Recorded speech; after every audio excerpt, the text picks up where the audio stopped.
மே 7 அன்று India operation Sindoor அப்படிங்கிற பேரில் மொத்தம் 9 இடங்களை அழிச்சது.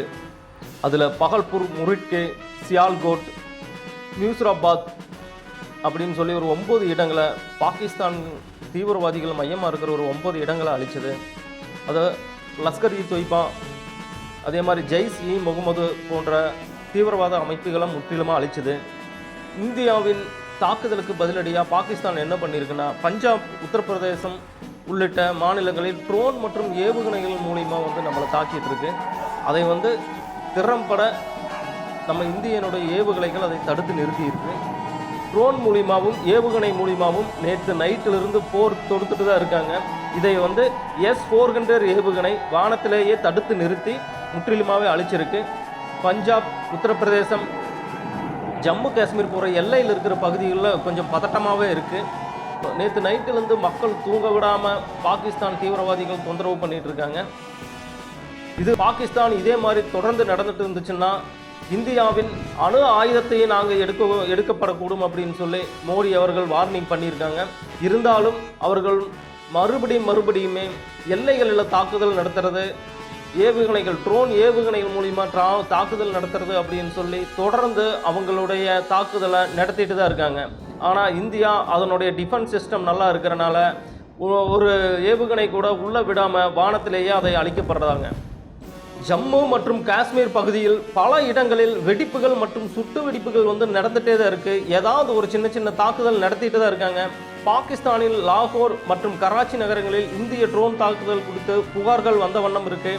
இந்தியாவின் டெல்லி, பஞ்சாப், ராஜஸ்தான் மாநிலங்களில் அரசு ஊழியர்களின் விடுப்பு அப்படிங்கிறது ரத்து செய்யப்பட்டுள்ளது. இந்திய முப்படைகளும், கடற்படை, இராணுவப்படை, விமானப்படை அப்படின்னு முப்படைகளும் நேற்று நைட்டிலிருந்து எந்தவித தூக்கமும் இல்லாமல் நமது இந்திய மக்களுக்காக பாடுபட்டு இருக்காங்க. அதே மாதிரி ராஜஸ்தான் மாநிலம் ஜெய்சால்மரில் இருக்கிற பாகிஸ்தான் விமானப்படையை சேர்ந்த விமானி ஒருத்தரை கைது பண்ணியிருக்காங்க.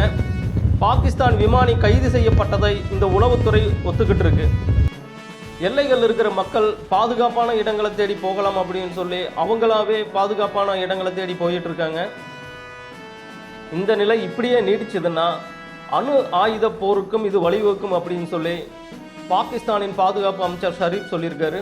நமது மோடி அவர்கள் பாகிஸ்தானின் இந்த வரம்பற்ற தாக்குதல்னால இந்தியா பாகிஸ்தான் மேலே போர் தொடுக்க வேண்டிய, அணு ஆயுத போர் தொடுக்க வேண்டிய நிலைமையை நாங்கள் எடுத்து விடுவோம் அப்படின்னு சொல்லியிருக்காரு. பாகிஸ்தானுக்கு தொடர்ந்து வார்னிங் விட்டுட்டு இருக்காரு நமது பிரதமர் மோடி அவர்கள்.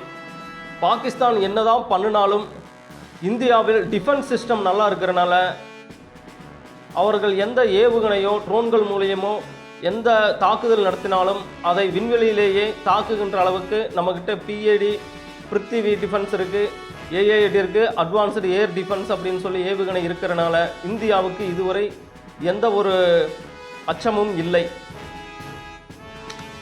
பாகிஸ்தான் ட்ரோன்கள் மூலியமா இந்தியா மீது தாக்குதல் நடத்துறதுனால வானத்திலேயே அந்த ட்ரோன்களை அழித்து விட்டாங்க இந்திய விமானப்படை. அதாவது நேற்று நைட்டிலிருந்தே ட்ரோன்கள் மூலியமாகவும் ஏவுகணைகள் மூலியமாகவும் இவங்க தாக்கிட்டு இருக்கிறனால பஞ்சாப் மற்றும் ஜம்மு காஷ்மீர் ஃபுல்லாக மின்சாரத்தை துண்டிக்கப்பட்டு பிளாக் அவுட் ஆனது. போர் என்பது எதற்கும் ஒரு முடிவு கிடையாது. இரு பக்கமுமே அது பாதிப்புகள் நடத்தும். இதில் பெரும்பாலும் பாதிக்கப்படுறது இராணுவமும் மக்கள் தான். எனவே இந்திய பிரதமரும் பாகிஸ்தான் அதிபரும் ஒன்றா சேர்ந்து இதற்கு பேசி ஒரு நல்ல முடிவு காணணும் அப்படின்னு சொல்லியிருக்காங்க. அமெரிக்க ஜனாதிபதி ட்ரம்ப் அவர்கள் இது மிகவும் அபாயகரமானது, இந்தியா பாகிஸ்தானுடனான போர் மிகவும் அபாயகரமானது, இது உலகத்தில் உள்ள அனைத்து நாடுகளுக்கும் உண்டான ஒரு எச்சரிக்கையாகவே இது பார்க்கப்படுது அப்படின்னு சொல்லியிருக்காரு. ஐநா பொதுச் செயலாளர் அன்டோனியோ குட்டரஸ் என்ன சொல்றாருன்னா, இரு நாடுகளும் மிகுந்த பொறுப்புடன் நடந்து கொள்ள வேண்டும் என்று கேட்டுக்கொண்டிருக்காரு. தொடர்ந்து நம்மளது அக்ஸரா டிஜிட்டல் டிவியில் உண்மை நிகழ்வுகளையும் டெய்லி நடக்கிற போர் பற்றிய செய்திகளையும் வீடியோவாக வெளியிடுறோம். அப்படி இல்லை அப்படின்னாலும் அதை டெக்ஸ்ட் வடிவில் நாங்கள் வீடியோக்களாக வெளியிட்டுருக்கோம். மக்களுக்கு எந்த ஒரு பாதிப்பும் ஏற்படக்கூடாது அப்படிங்கிறதுக்காகவே முதல் செய்திகளாகவே நாங்கள் வெளியிட்டுருக்கோம். இந்த இரு நாடுகளுக்கும் இடையே உள்ளான தாக்குதல் அணு தாக்குதலாக மாறாதவரை ரொம்ப நல்லது. இரு நாடுகளுமே இதற்கான முடிவை எடுக்க வேண்டும் அப்படின்னு சொல்லி நம்ம விரும்புகிறோம். உலகின் சக்தி வாய்ந்த ஆயுதங்கள் இந்தியாவிடம் இருக்கு. அக்னி போன்ற அட்வான்ஸான சிஸ்டமும் நம்மகிட்ட இருக்கு. இது 8000 to 10,000 கிலோமீட்டர் தாண்டி தாக்கக்கூடிய வல்லமை கொண்டுள்ளது. அதே மாதிரி இந்தியாவில் தயாரிக்கப்படும் ஒவ்வொரு ஏவுகணைகளும் அணுவை மையமாக கொண்டு தயாரிக்கப்பட்டிருக்கு. ஆனால் போர்னு ஒன்று வரும்போது மிகுந்த பாதிப்படைகிறது அது பாகிஸ்தானா மட்டும்தான் இருக்கும்.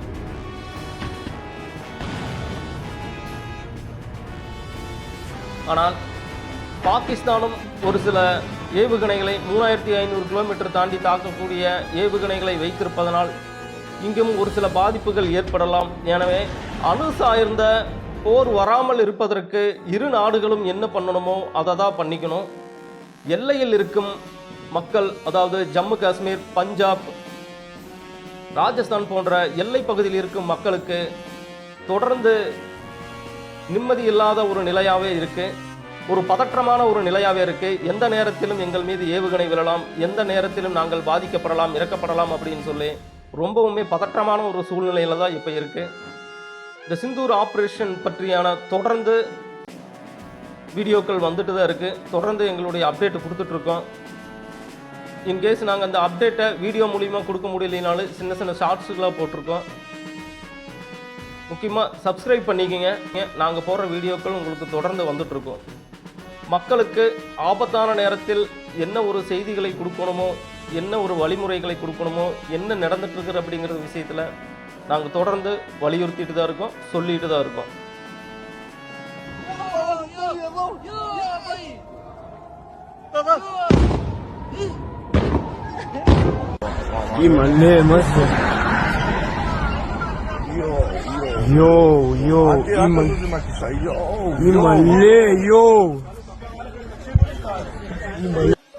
Tempat tahu.